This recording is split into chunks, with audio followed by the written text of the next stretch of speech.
Welcome back to All of the Above with me, Emma Kyo.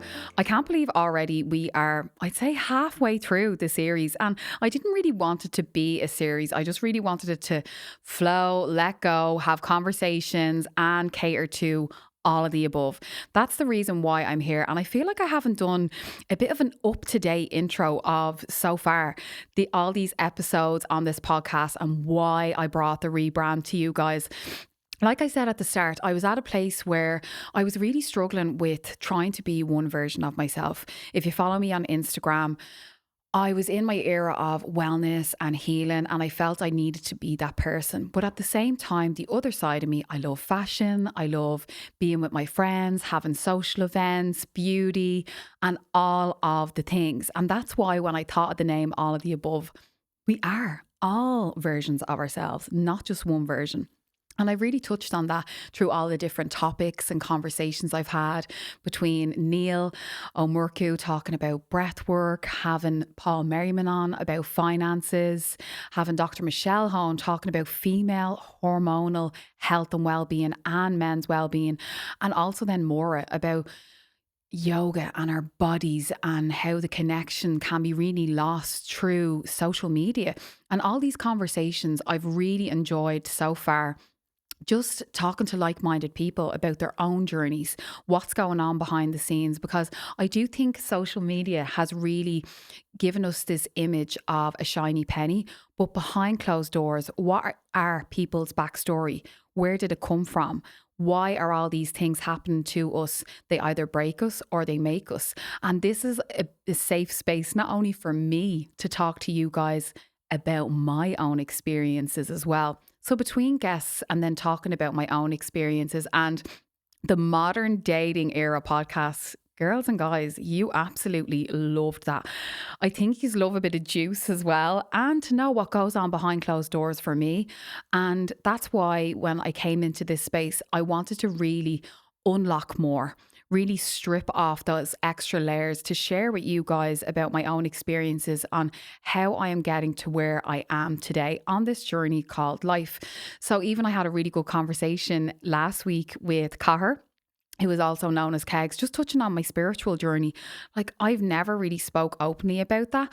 And I feel I'm in a bit of a catch-22 on social media at this time, that I'm trying to grow and evolve as well. Like, I know some people love the fashion content, the easy breezy, but I'm a totally different person on the other side of it all. I just love to be calm, centered. I'm very spiritual.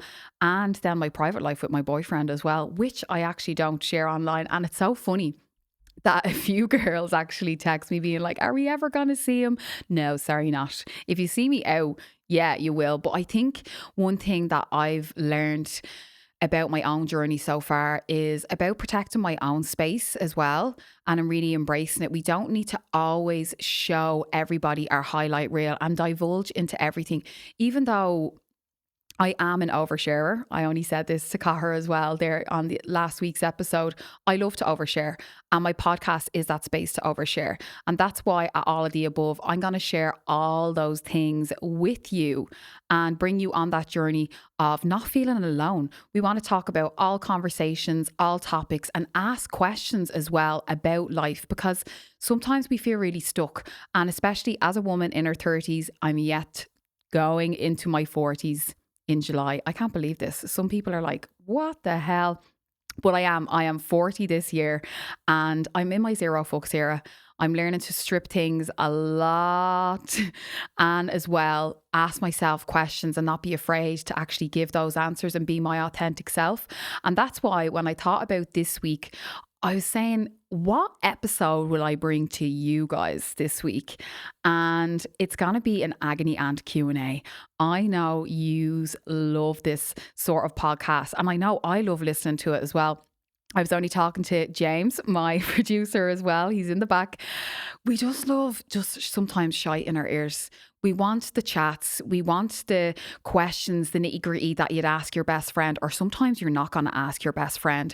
You won't even ask your mom. You're keeping questions in because you're just basically having scraps with yourself all the time. What do I do? Do I go through this breakup? Do I have a threesome. Someone like literally messaged me that in. And these are questions we're actually afraid to ask our friends and ask ourselves.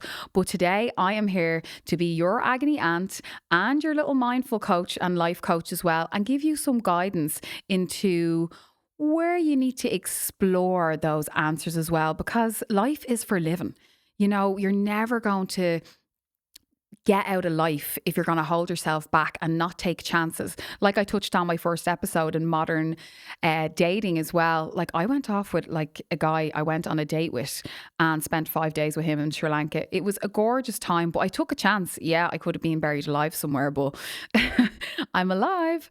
But it's taking all these chances and knowing that you're safe and trusting your gut as well.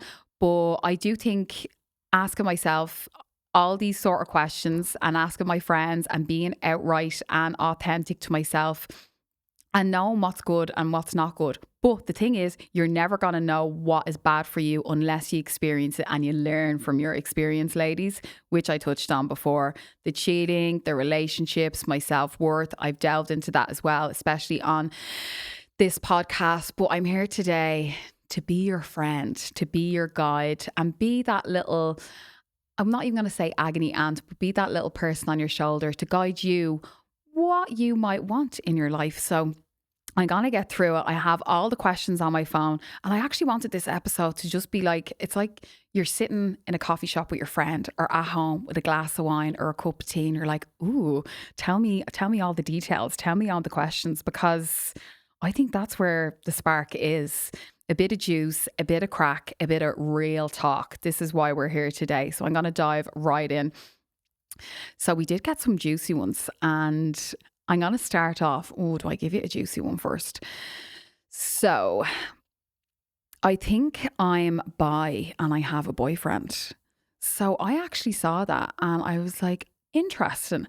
First of all, it's the awareness of it. If you think you are something, or you actually want to explore your own sexuality and you feel something inside you as well, that's really good. You're learning to become more aware of yourself, where if you're having those call-ins all the time and you're shutting them away, that's going to fester up in you in another lifetime, in another timeline, or just in latter years as well. So for me, if I was giving advice to you, I would talk to your boyfriend about it as well. Just be like, I've been like having these inklings and these thoughts in my own mind. I just want to talk to you about it as well. That is one option, because you don't know how that's going to go, but you need to be open and honest, because there is so many relationships out there where whether they're bi or they have been straight and they've turned gay. Like we are living in 2026 as well, that it's okay to be any way in your sexuality. Like it's accepting that as well, because you're you and that's why you're you.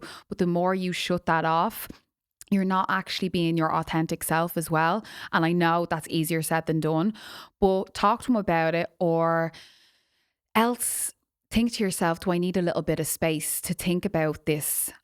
And on top of that, do I want to take action for this? Do I love my boyfriend? Am I happy to stay with him? Do I want to build a family? Is this what I want down the long run? And is this what makes me happy? Is this what happiness is to me? Ask yourself all those questions. And if you feel you're on the fence still about that, I would give yourself maybe some space and say, listen, I've been having, some thoughts and this is how I feel. Have a bit of space and then see how you feel, because you would rather, look back in 10, 20 years time and say, oh my God, I was actually really honest with myself and I asked myself those questions and I came from a place of love and from my heart and I was honest. Instead of looking back going, why didn't I say those things? And you feel you haven't lived your life authentically. And especially regardless of your sexuality, it's being open and communicating with that, not only with your partner, but with yourself. I think that's really important, because even just to be like totally honest with you, I think I was at a point there. It's so funny. My mom and her partner said to me, this is hilarious. I'm giving you TMI now on the pod, but that's why we're here. And they said to me, Emma, I think you'd get along better with girls. And I said, really? They're like, yeah, I think you'd be more emotionally open and connected to a girl. And I was like, oh, I'd never say never. Do you know that way? And I remember I was at an event then before, and there was a few like gay guys at the table. They were like, oh my God, I could totally see you being with a girl. And I was like, why did you say that? And I hadn't said anything. They're like, you're just really open and free and, just yourself. And I was like, yeah, like I'd never say never because I'm all about a connection. Yeah, I obviously like I have a boyfriend and had boyfriends but at the same time, I do think as we're getting older, our minds are being a lot more open with like our own sexuality and being fluid and connections. And maybe you might be connected to a person for their energy and their vibe, not because of their gender. So little things like that as well. Being curious about your own self. And I think especially being, I'm not even going to say Irish, but growing up in my generation and probably the Catholic Church as well, like everything was oppressed. So even my own sex education was how to, I think, like what a condom was, how to put on a sanitary pad and that kind of ilk. And I was like, is this what sex education is? It was just wild. Where now I know it's different. I was talking to a friend of mine and his daughter and son, they were actually told what like porn was, and they were told what, this is what is normal, this is not normal, this is how you use a condom, this is, and I was like, that's amazing. I think that's so empowering that schools can bring that in. And I think that's why this generation is actually getting a lot more curious about their sexuality or what they like and what they don't like. I love it because from my generation onwards, oppressed, suppressed, and we don't really want to talk about what we like, what we don't like, and discovering that. And I think that's really important, especially if any guys and girls are out there and you're single, like be adventurous, play around with, yourself. But at the same time, discover yourself. And I think this is taking a turn, this topic now, but it's something that I feel I want to talk about a little bit more, probably on the pod as well. And I do have something lined up around this area because we don't really talk enough about it. And I know sometimes I say people think I'm an absolute head case because I'm very open, and my mom would have great crack and we'd be telling each other like hilarious things. And that's actually, no, come on.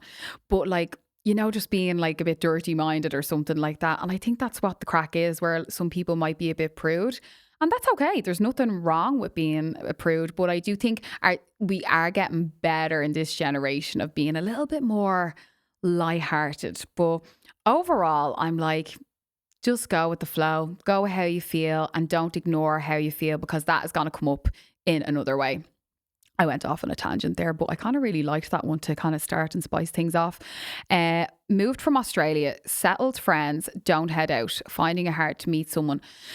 I got a few of these actually all around dating and meeting someone. And I think that when you're in this position, if you have moved home from the likes of London, Australia, Dubai, Canada, wherever you are as well, I totally get it because I lived in Australia for a few years and I moved home. And you feel a little bit out of the loop, and especially if you're single.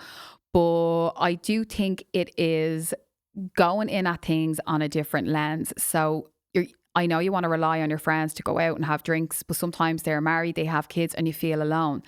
That's why you can come to my singles night.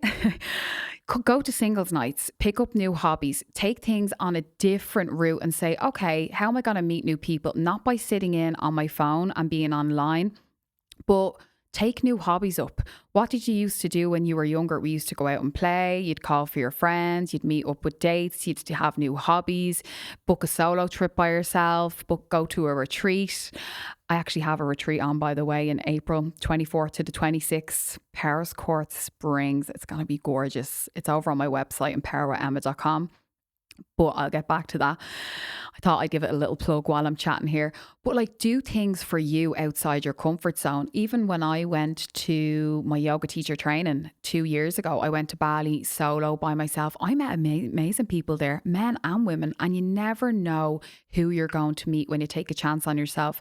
Whether it's, booking a dinner date by yourself, get yourself out on a random Saturday for a coffee, go to a museum and sit there. I guarantee you'll definitely meet someone and spark a conversation. Go to the park. Like, what are all these things you can nearly do for free to get yourself out there?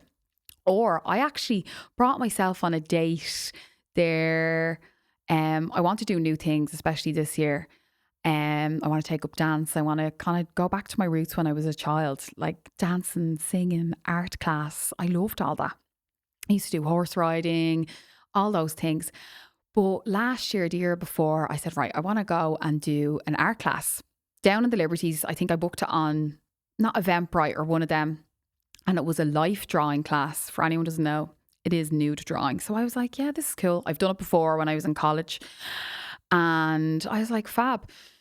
Went in, brought myself for like ramen first. Then I went in, there was like 10 people. Jazz music was playing. It was about €20. You got your sheets of paper, your charcoal. And I was like, this is a vibe. The girl walked in. Now her body was amazing. I was like, how am I going to draw her? Like, she is fab. And then I started drawing. Now at the start, I was like, I am so rusty because I hadn't drawn anything in about 15, 18 years. But I got really into it, and we really lost the art of doing things mindfully because we're so on our phones, on our laptops. And I remember walking out and I had the few sketches with me. I was like, that was fab. Like, I brought myself on a date, and I learned to date myself before I dated people as well. And I think, especially moving back from a country, bring yourself on dates first and then see where it goes, and try new things like singles events, hikes, workshops, fun things, whether you want to do high rocks, golf as well. If you want to meet men, I feel like probably take up golf or high rocks. That could be good for you. But even if it's the men out there, it's like doing things in a different angle. It's all about community. And I think that's why I'm doing a lot of events and workshops, because I love curating communities and bringing people together. And that's when I feel most alive, whether I'm on a mic or even just like, yeah, talking shy to my friends or hosting a workshop or, yeah, like just doing all different things. I feel so connected and happy when I'm with people and the energy. So hopefully that helps. Okay. Then the next one is, do they change for the next girl? New girlfriend ASAP after being engaged 8 years, and now he's having a baby with her. Ooh, this I can totally hit home with. I've been there. I have been that girl. Yeah, I've been the exact same girl. And from my experience, no, they don't change. I think once a cheater, always a cheater, from what I've experienced. And it's like we're in love with the idea that that person is going to change. And maybe they might change. This is it. Like, they could get with another girl or a guy and be a completely different person. This does happen. But if you think maybe, is he going to come back to you or what the story is, I would never take a person back like that. Because why would they go off and do that on you? And you are going to accept that. Like, that is not a form of self-worth and respect to yourself. When that happened to me, and I know I've touched on this on my podcast before, and I kind of hate rambling about it because I'm not in a victim mindset. Do you get me? But while that lady mentioned this as well, I remember when that happened to me, because I thought it would never happen to me. Like, I had the house, I was literally trying for a baby at the time. And when that happened, I was like, what the hell? Like, how can this happen to me? Like, I have a house, we're together years, we're trying for a baby. Like, what the hell? Where it can happen to anyone at any time. And the thing is you have to go on your own journey of like self-worth, self-respect. You're never going to get the answers and the closure. And I didn't either. And it's learning to live with that. It's going to take time. Surround yourself with really good people.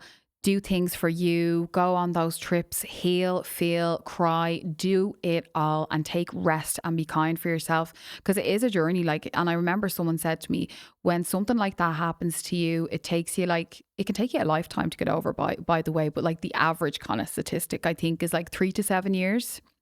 And it did take me a few years as well, not more or less to get over, I'd say, what they did, but it's more got to do with how they made me feel. Like, that feeling inside me, it breaks your heart and your soul. You're like, how could this ever happen to me? But I only said this yesterday when I was getting my hair done. And I said, do I regret anything that happened to me and all that pain? And I'm like, no, it actually made me the person I am today. Like, I am the person I am, and I'm doing all the things I'm doing because of that. Because that happened to me, that pain, everything like that. And I'm like, no, I've no regrets. I don't. Like, I nearly thank him for it, to be honest. I know that sounds crazy, but I'm like, thanks a mil. And I was thinking to myself, someone was like, what would you do if you ever seen him? Half of me was like, walk across the road or like flinch my eye. And I was like, do you know what? I'm actually at a place now where I'd actually just go, hey, like I'm just so unbothered. And that really shows how much I've grown and moved milestones. Yeah, might sting a little bit here and there. But I'm just like, no, I'm actually good. I don't have any resentment or whatever. So it really shows how much you've grown. So for anyone out there who, has been cheated on or is going through something, I guarantee you there is lightness at the end of the tunnel. But it's a road that you have to go, but it is there. And if I can do it, you can do it. And I'm with you along the way, because this is why I probably wanted to do this podcast, to answer all your real life questions and get into it. And if it to be real, we want it to be real and normal and realistic, because we all have issues and life problems. I'm just going to take a quick sip of tea and answer the next question. I needed a cup of tea because I'm spilling the tea today, but in a nice way. Okay, the next one is, okay, anonymous, right. I never say anyone's names anyways. I'm 33 and single. After ending a 7-year relationship last year, I'm scared I'll be single forever. How do you deal with shame and regret over past mistakes and missed opportunities? So I think this is a really good question, and it's similar to what I spoke about before. A lot of them are about relationships as well. For me, what worked is journaling. I wrote down everything, what I felt, because there was a time where I actually couldn't verbally say it to people. I had to just write it all down, and it actually freed me up a lot more. But even at the start, when I was writing things down, like how I felt, why it made me feel that way, asking the why, the how, the what, all those questions that maybe your friends would ask, or if you go to a therapist. So I wrote down everything, and I nearly was like ashamed of writing it down and afraid someone would see it. But then that does go away, because you'd rather it out than in. You have to let go of things. So after I started journaling, which would be about like 6 years ago, that was my best form of therapy over the last few years. I'm telling you now, like I have let go so much, and all those journals are like chapters of my life. I did go to therapy, which was brilliant.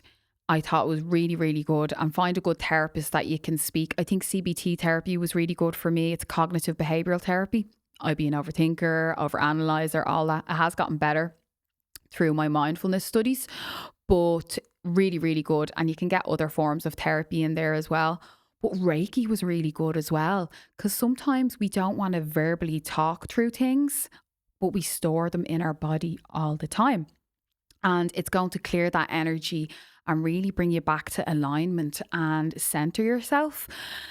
Because I really felt off kilter. My body was vibrating for years. I was still go, trying to heal, all these things. And I just wanted to feel centered. And I was actually sick of talking. I was sick of talking about my problems and, or about, even though I wasn't a victim because I was going through things. Because there was a time when my friends were like, Emma, you haven't talked about this. I was like, I'm fine, everything's fine. They're like, no, this is unhealthy. Like, you need to talk about it. So then I actually learned how to be vulnerable and open up a bit more. And I think that's why I started my podcast, to actually really open up and be real and authentic, because, I'm just trying to navigate life as much as you guys, and I'm trying to help you do that as well. So I think coming to that place as well of like Reiki and letting go from a body point really helped me connect my mind and my body together. But it is being open and honest with yourself, especially when you feel shame and guilt. You have to own your truth. And you said about mistakes. Listen, it's really, really important that we make mistakes in our life. And it's really important that we fail, because how are you going to know what works out for you and what is good? And how are you going to learn if you don't make mistakes? So it's honoring and accepting those mistakes and learning from them. And if things do fail, it's okay. You know how to work around it the next time. So take your failures, your mistakes, and turn them into, I'm not going to say opportunities, but they can nurture you so much more and give you growth. So I think that would be in a nutshell, if that helps as well. But I have felt I'm here with you on that one as well. Okay. Another one is I really want to trace. Okay, right. We're getting spicy ones this week. Someone just wanted to get off their chest that they said they really want to have a threesome. So I'm not sure whether you're single or you're in a relationship. I kind of love the way you decided to write that in here because I think that is brave within itself as well. And it kind of goes back then to like sexuality. Go for it. Why not? Just like if you want it, whether you're with a partner or not, discuss it, live freely, and like you're never gonna know. Like, come here, don't knock it till you try it, basically. Like, just go with it. You've said it out loud now as well, and just see where it goes. I love that for you, by the way. Go for it. Okay.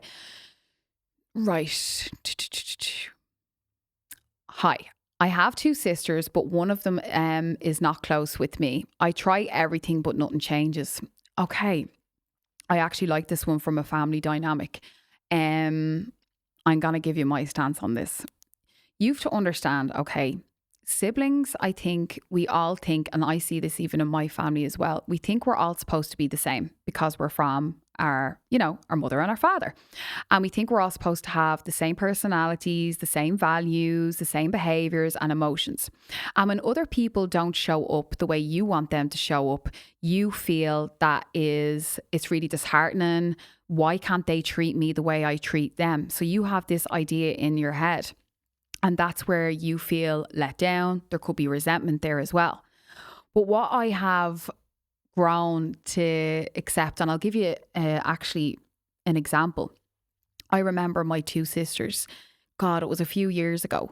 And I don't know where I was. I'm an emotional person anyways. I've gotten better with my emotions because I'm a Cancerian and I've regulated and I'm a lot more. I don't get overwhelmed as much, okay? But I'm totally different. Me and my two sisters, we're totally different. Ashley and Claudia, a little bit more similar. And one day I got really upset and really overwhelmed over something. And I remember Ashley and Claudia said to me, I think you just like you're like, I don't know, something like you're overreacting or you're being a little bit this and that. I think you need to calm down or something like that. And I just literally blew the gasket. I just said, I am not you. I am not you either. Like I am a completely different person. How I feel and my emotions, they're totally different to you.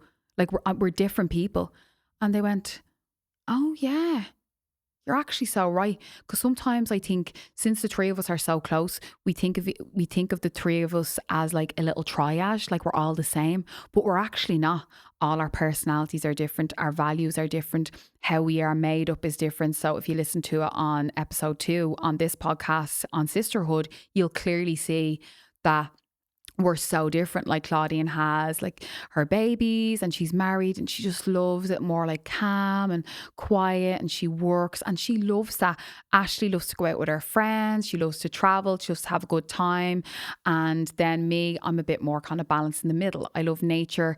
I love to travel, go out, be with people, create, make people feel good and happy. And I love the odd festival and a pint of Guinness in a pub or a glass of wine. Do you know, balance. And the difference in that, and I remember when I said that to them and I was open and honest, it's like something clicked in them, right? And they were like, oh, but from that as well, I was always expecting, because I'm a really sensitive person, and I always expected people to show up and love me the way I love them. So the likes of, oh, I'd go all out for someone's birthday and then someone might only give me a card and a little present. And I'm like, oh my God, why can't they treat me the way I treat them? See, the difference is they're not you. They're showing up totally different. So how they view you and how they view the world is completely different to you. So you have to think, do I want to still show up as me and constantly give and pour and be a little bit disheartened? Okay. Or do I want to pull back a little bit and save that energy, that time and that love for me a little bit? You don't have to pull back too much. So when it comes to family as well, if you are meeting your sibling or your sister and you're giving 100% and they might only give 50, who's the one that needs to pull back a little bit? Maybe responding to the text messages or having boundaries or, throwing big, huge parties and they might give you a card. Do you know what I mean? Who's the one that needs to pull back here? Okay. But there's going to be times as well you have to understand that there's going to be someone in your family, you might give 70, they give 30, but another time they'll give 70 and you give 30. It's like relationships, it's going to ebb and flow. But if this is a constant thing with a family member and you feel it's just very one-sided, number one, you're allowed to speak to them about it. Like, honestly, I know it's going to rock the boat, but so what? They're your family. You're allowed to have these conversations and communicate with them and say, here, listen, what's the story? I've noticed you've been a bit off. Is there something going on? I feel this way, or you've upset me doing this. Have these conversations. And second of all, if you don't want to have that conversation, pull back. Pull back and give your 50% and see, do they meet you at 50%? If not, that's okay. You just stay there. Wait for them to meet you. Otherwise, you're going to be filling the gap in all the time. If they give 20, you're going to give 80. No. You give 50 and see if they meet you. They will notice. I promise you, they are going to notice. It just takes time. So I hope that helps give you context as well, because I know I've been through that through friends, relationships as well. But it's just learning and being aware of your own time and energy, especially with family members and loved ones and in relationships, because you have to be very mindful of what you're giving. Because I'm a big giver. This is the thing. I love giving. I love helping. I love pouring in. It just makes me feel good. But sometimes I can be absolutely wrecked from it because I overgive. And then it's learning, okay, I don't need to give as much next time. I just need to pare it back. It's being a bit more mindful with that as well. So I hope that helps. Next one is, being the only single friend, as much as I don't mind my own company, I feel very alone. I think that goes back to one of the other questions as well. And I can totally feel it. I've been there. And when I was single for 2 years, I was the only friend. Yeah, out of all my friends, I was the only one that was single. They were all married, and had children. And it is alone, because on a Saturday night when you're sitting at home, and because I didn't want to be out in the club, the thoughts of that, I was like, no. I used to sit in with my mum on a Saturday night. I actually still do. I love going over to my mum and just chilling with her on a Saturday night. Tell me you're getting old without telling me you're getting old. But I love it. And I think going back to the other question is about singles nights, getting offline, more in-person connections, go back to how we used to live about 10 years ago. Because I remember, I said to you, I think on another podcast, my first long-term boyfriend was from a blind date. And I was with him for 5 years. Now, does that even exist? The majority of it would be dating apps, or maybe, if you were out and about. Sure, I met my boyfriend at my singles night last year.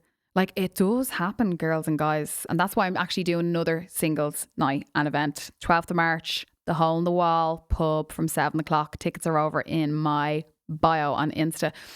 It's just all about a bit of crack and being in person with people. And the feedback I got from the last one I did in Flight Club was amazing. People want to be doing things, because I know when I was single, the thoughts of speed dating, I'm sorry, I don't want to talk for 5 minutes to 20 different people. I'm wrecked. I am wrecked walking out of that event talking like a CV application. No thanks. Where you'd rather have a bit of crack, do a pub quiz, game of darts, bingo.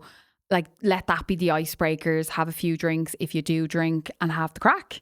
I think that's where it's going. It's more about interaction, and people are craving that interaction. So I think it's getting out of your own head and having fun with dating as well. I think that's really important. I'm taking another sip of tea before this goes cold. I'm actually enjoying that now because it was freezing in here. Right, to the next one. Okay. These are all relationships, girls. I feel I'm like your relationship therapist. Found my husband cheating. Do I leave? Yeah. Yeah. I know you're married. But see, the thing is as well, you need to ask yourself, are you willing to work through this, and can you forgive him and live with it? And will he change? Is that something you can get over? That's number one. Number two, can you live with this for the rest of your life? And if you answer that straight away, yes or no. If you say no, then you know you have to leave. If you say yes straight away, which I think is very slim, then fair play. Yeah, work through it. And that's okay. Come here. If Victoria Beckham can do it, you can do it. It all depends on, was it a once off? Can you trust them? Can you talk through it? But for me, no, I would leave because that would actually always be in my head. And I think like it's something that's always gonna like inkle in on you. Like you'll never trust them 100%. There'll always be something like festering there as well, or something will trigger you. But it's you asking yourself those questions, being like, right, could I do this? Okay, so let me see now. Let's get on to the next one. God, there's so many. Okay.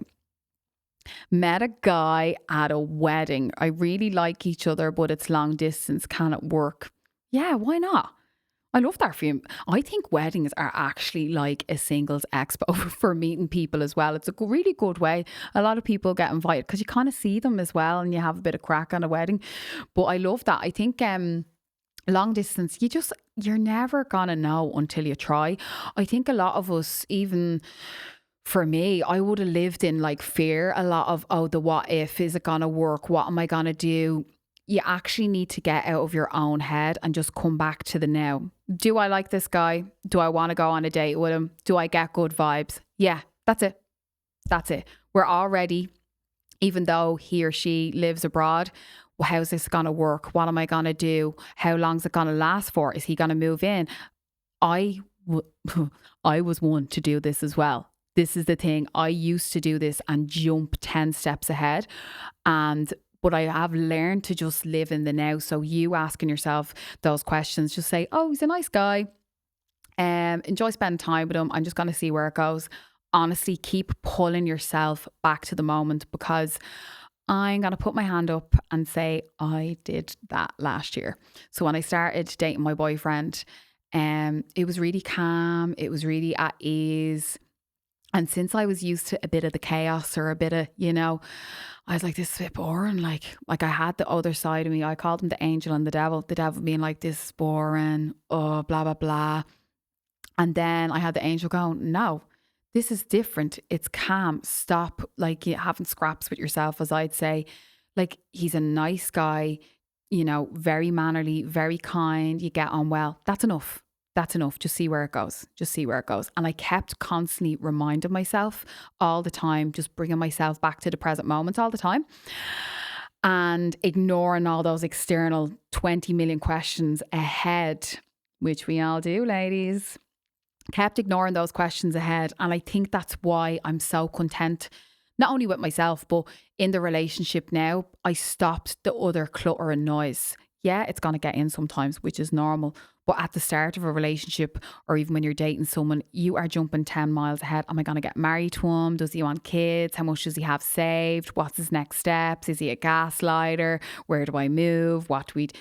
Girls, you're racking your brain. I remember even when I did my singles night 2 weeks ago, and I actually gave really good tips regarding if you are dating, okay? And this is what I did, right? So I started to ask questions differently when I went on dates. And it was like, the way normally when you meet someone, you're like, oh, where are you from? What do you do? Where do you live? Where do you socialise? All these things. What's your blood type? Basically, your PPSN number. And I started to ask different questions. I never asked where they were from, and I never asked what job they did. And people are going to be like, what? The minute you ask someone where they're from and what they do, automatically your brain is going to hijack and go, you have made up a judgment of that person. So straight away, you're putting them into a category, right? But if you don't ask them those questions, say, oh, what's something really exciting you're working on at the moment? Or, have you got any cool travel plans? What's your favorite travel place or destination you've been to? They're like, oh, you're asking me questions about me. You're not asking me where do I live and what do I do. Already it's exciting. And I did this with my boyfriend, and he even said that to me. I remember when I left the singles night last year, he was like, you are really interesting. And it was the best thing I ever did, because I wanted to get to know him, not where he was from and what he was doing. And I said that when I did my singles night at Flight Club there a few weeks ago. I said to the guys who were there, I said, okay, icebreaker here. Do not ask anyone where they're from and what they do, because you're going to get to know them. They came up to me at the end of the night and was like, Emmett, that was the best thing you said, because I actually got to know someone, and I got 2 numbers. I was like, yes, go you. Because I'm going to give you an example. So let's say you were talking to a girl or a guy and they were really nice. You were getting all the vibes, okay? And they loved dogs. They were real caring. They were such a nice person and they were real adventurous. And straight away, you'd be like, they are a vibe. True? Yeah. What when you meet that person, you say, where are you from? Where are you from? Oh, I'm from whatever, X place. And what do you do? Oh, I'm a bin man, or I work for a slurry company or something like that, whatever that springs to your mind. Or, I'm a cleaner, I'm whatever. Straight away, you're like, oh, all right. You don't think that person's a go-getter. But you don't know. That person could be saving up for their masters in college. They might be saving up to actually pay for their family at home. Someone might be sick. You don't know what that other person is going through. Or like, so what if they are a bin man? That, like, good for you. You're going out and you're working. Like, we put this judgment on our head all the time, which I don't like, but we are wired like this as humans. So I think it's getting adventurous with not asking those questions and dating and waiting to see. I guarantee you it'll give them a little spark on their face when you're smiling and they're like, right, okay, they're asking me something new about myself. Okay, another one. Oh, if it doesn't suit, don't explain yourself. Just politely decline and move on. I think she was just giving me a little quote there. I'm like, yeah, girl. Yeah, I do get that now. Because I remember if something doesn't suit you as well, you can't just say no. And this is it. It's the power of saying no. I think a lot of people struggle. And I would have been this person as well with how to say no. Now, I know no is a full sentence. And I'd coach people on this as well. It's not how you say no, it's what you say. So let's say if you didn't want to cancel plans tonight with your friends and you just were absolutely wrecked, you didn't want to go. What way would you say it? You would go around a field that, I can't really go tonight because this and this and and you make a whole big story up, or else you just go and you don't want to. All you have to say is, listen, would you mind if we make a rain check next week? Thanks a mil. You don't have to, number one, explain yourself. You don't have to go off into a tangent. And you're saying that you're going to check in with them next week to do a rain check. Like, how nice is that? Instead of just saying no, or no, I have to do this and you just say, listen, do you mind if I make a rain check till next week? I'll be in touch. Cool. No bother at all. Because if your friend was to do that to you, you'd be like, oh, that's all right. No worries. It's like when we say no to other people, we're like, oh my God, I feel like I'm letting people down. You're letting yourself down. So it's okay. And that's something I've learned to do, is learning to say no, to honour myself a little bit more and my time. Because I love to do things for other people, but then I don't have enough time in the day or the week for me.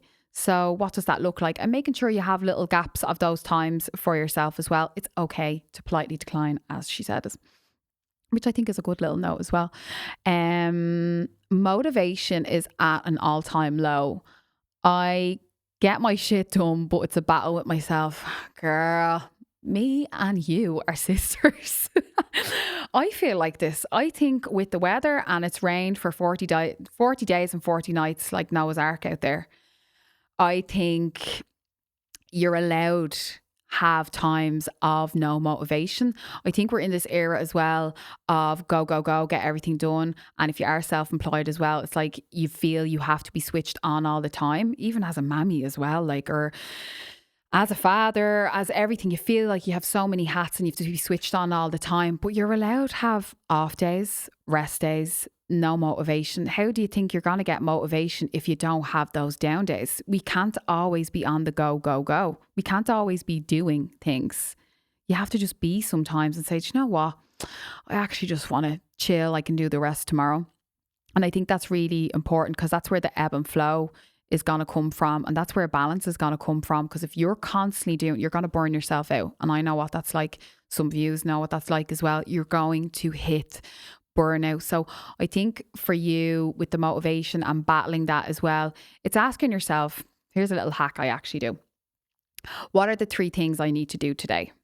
We're always going to have lists constantly. I have an ongoing list on my phone 24/7, right? But I always type in then my ongoing list, the top 3 that I have to do today. What's the priority? I get them done. That's enough. I don't need to do the rest. Can I wait till tomorrow? Yeah, that can roll over tomorrow. Something like, come here, my car needs to be serviced. I'd say about a month now. It's over 3,000 kilometers and I keep cancelling the button. It'll probably, I'm not actually, no, I'm not even going to say that now. I'm not, because I don't want anything to happen. But I know I need to get that done now. I knew I could push it out, but I know I can't push it out anymore. So, but there's going to be things I'm like, oh, I will get to it. And it's not even procrastination. You know, you can just leave it be for, a few days or a week and then you'll get to it. So I'm sharing my deepest, darkest secrets, even though I probably seem like an organized queen now. I'm similar to you. I think a girl in work likes me, but not sure she does. Closing with me one night a week. Ooh, I like that now. How are you going to know if she likes you if you don't actually say anything to her? Obviously, you can have a little bit of a flirt. And I understand probably in work, I don't know what your code of conduct is or whatever. But closing one night a week, I don't know that. Or do you work in a bar or a restaurant? I think it's just having the courage to pluck up and be like, hey, do you fancy a drink sometime? Or kind of just have a little flirt and get the vibes to see, are you going to be friend zoned? Or, is there a little flirt there? And then whether to make a move or not. I think you have to gauge things, especially in a workspace. You want to respect them, but you'll know by the vibes. Listen to your gut. Like, it's your second brain. Go by the vibes and the energy. I think, and come here, you're never going to know if you don't make a little move. And if it is a no, so what? I think we really get fearful of the word like no and rejection. I know, come here, we all have some form of like, how do you say, awkwardness around it. Like, you'd be normal if you weren't raging with rejection, but it's nearly getting comfortable with someone rejecting you. It's like that rejection therapy thing. I saw this on TikTok actually. And like Paris Hilton was talking about this on her podcast with, I'm not too sure, she was with Jay Shetty. And I think it's like a form of not ADHD, but rejection, RD, whatever. It can really get in on people. I think I used to be a bit like that because I wanted to be liked so much, where now I wouldn't say I'm as bad as that anymore. But even like with dating as well, if someone, didn't respond or ghosted, I'd be like, is there something wrong with me? Like, what's going on? I'd constantly question that in my head. And I think that's normal. We all would. But over time, it does teach you to become more secure with yourself, because that's a reflection of the other person, not of yourself. It's like, no, that's them. They don't know how to like show up, and they don't have the decency to text me, etc. But it's you constantly validating yourself, because that is your job. We do look to other people for validation. Come here, I've done it before. But it's being very mindful that it's your job to validate you all the time. Like, I'm amazing. Like, I'm good. Like, I deserve this. And treat yourself like a king and a queen that you deserve. Let me see. I'm going to get to a few more here, because I know I'm see, the minute I get on this mic and I do solo episodes, I just say I'm only jumping on for like a half an hour, 40 minutes. And then it's like, it was an hour. But I like being in your ears. This is the thing. And I wanted you to enjoy something new of this episode that's like a bit spicy and zesty and down to earth as well.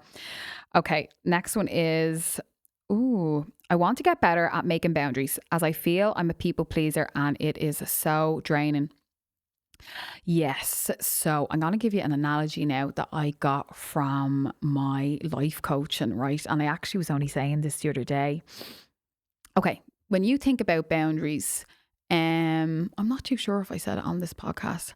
Okay. There's 3 houses on a hill, right? I want you to visualize which house you are. The first house is lovely. And it has a little picketed fence around it, and it has a gate on it. You might need a code to get in on the gate, but it's lovely.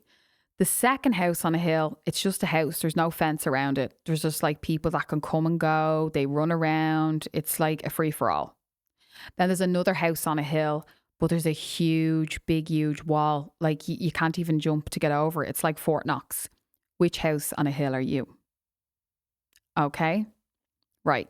Now you know which house you are, whether you have your walls right up, whether you have people running around, or whether you have the little gated one where you can let people in and out.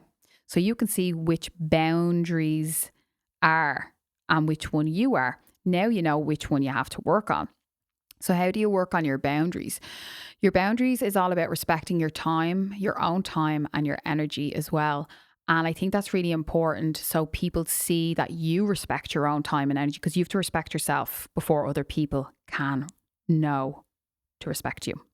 So where to go off is know when to leave things. Like it's learning little by little and putting steps in. It's going to be icky at the start, but I think it's going in.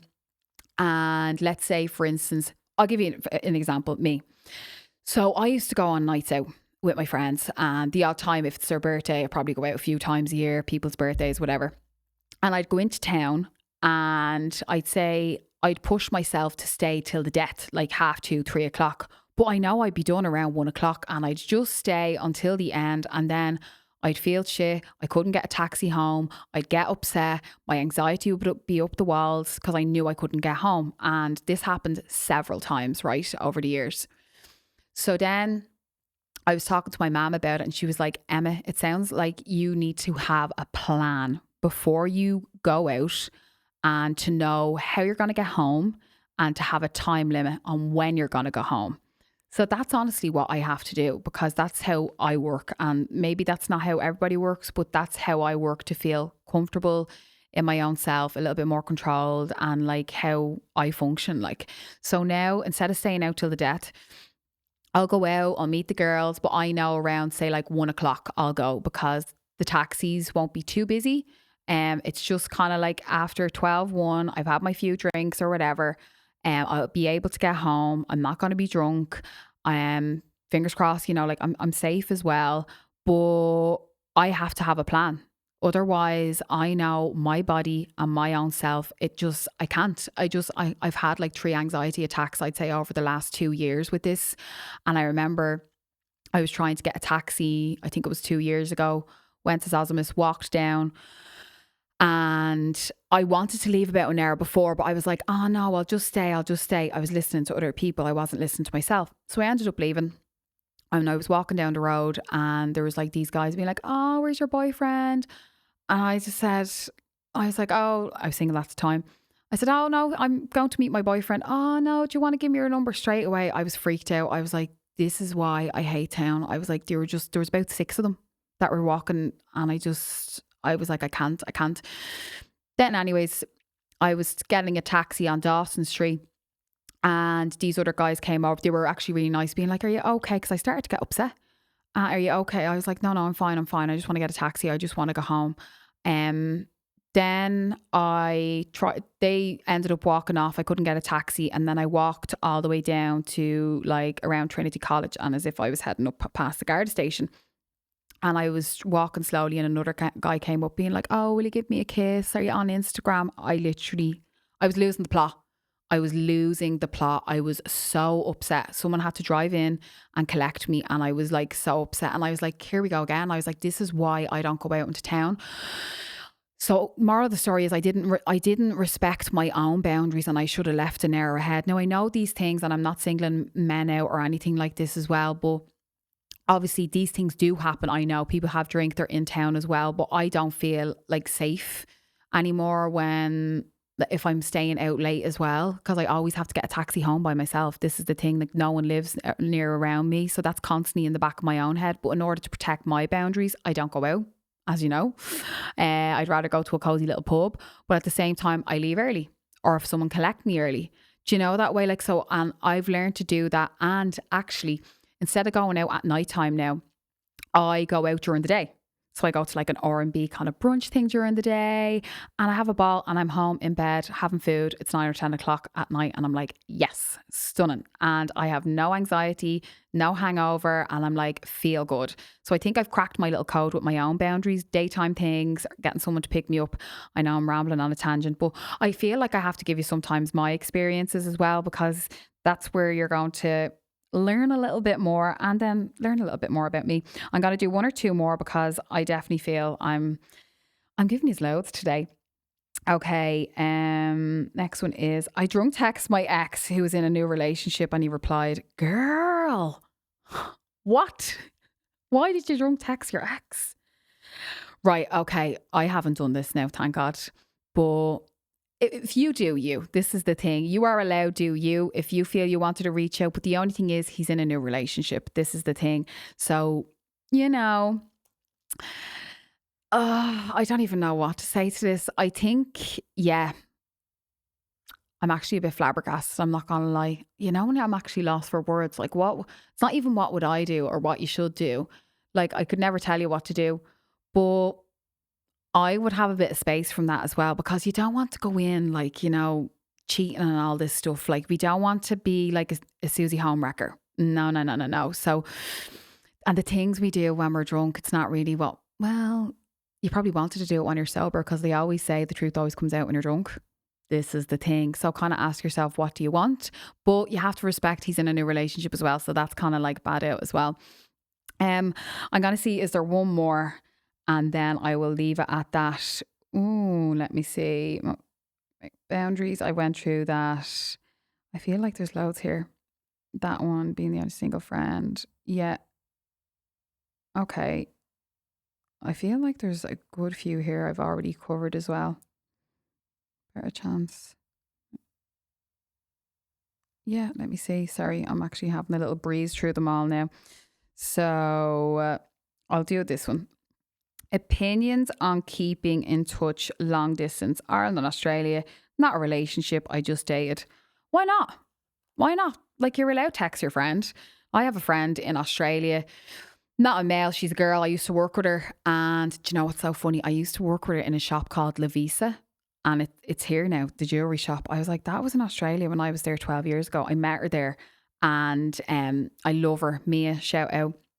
And I still stay in touch with her maybe like 2-3 times a year, just chatting away. Like I know I can't, I don't know when I'm gonna see her next, but I love to stay in touch with my friends who are all over the world. Just check in, have a catch up, because I think that's what community, and that's what even connection, the word connection, not even community, but connection, having people that are your friends. You might not need to talk to them all year round, but you just check in here and there. They're always there. Like even I have a school friend, she lives down in Kilkenny. I might not see her for a year or two, but I know I can pick up the phone and be like, hey, how are you? And it's like we just took off where we left. And I love that as well. I think as we grow older, we expect that we have to be talking to our friends all the time, but we're not the same as we were when we were young, when we were hanging around with them every day, every week, or it was a constant thing. That's all we had, was just like friends hanging out. We had so much like time, where now we have like families, we live in different countries, you've work, your responsibilities, you're very much in your own zone and your own life because you've created your own life. And that's okay. Sometimes people are actually focused on themselves. They forget about other people. And that's why it can be up to you sometimes to check in on your friend and saying, hey, how are you? Whether you're a boy, a girl, whether you've dated or not. And I think that's really important as well. And why I started this pod was to bring people together, to let me be in your ears and have conversations, talk to you today about those questions and about the grey areas, whether you want to talk about your sexuality, whether it's about dating, relationships, boundaries, you're unsure of yourself. I think that's the reason why I put this together and called it All of the Above. So I hope you loved this week's episode, riding solo. And also, just to touch on, I know I said it on my throughout this episode as well, I actually have a stunning retreat. It's called the Spring Rest and Renewal Retreat on the 24th to the 26th of April in Periscourt Springs Health Farm in County Wicklow. It's going to be a stunning weekend with nourishing yoga, gentle flow. I'm going to have a self-love ceremony based with Reiki, energy healing. I'm going to have beautiful nourishing food there as well, which is all included. And you're able to use the spa facilities. Like the one reason why I love Periscourt Springs, the spa down there is so nice and it's real intimate and small. They have a sauna, they've infrared, and they have the grounds with the alpacas. Like we have a fire pit and we all sit around it at night time and we have our little glass of wine. You're allowed to have a cheeky little glass of wine and it's just the nicest time. Like I've done a few retreats there. The places are only 15 places there. And I think there's about 5 or 6 left and you only have to pay a deposit of 150 and then the total is 550 for the early bird. And it's over on my website, empowerwithemma.com, or link in my bio on Instagram. But if you feel a need that you want to pause, you just want to rest, digest and take time for you and slow down and just get away from the chaos and calm yourself a bit more, and also have connection, fun, and great crack and meet new people. Because I remember the last retreat I did, all the girls, I put a group chat together. They all had a Christmas party and they invited me, but I was busy and I was raging. And they all stay in contact and they come to my other workshops. A lot of them have made friends through my events, and I absolutely love that. I'm so passionate about what I do, especially being here. And I wanted to share that with you. So if you're interested in my retreat, I'd love to see you there. But otherwise, I will see you next week.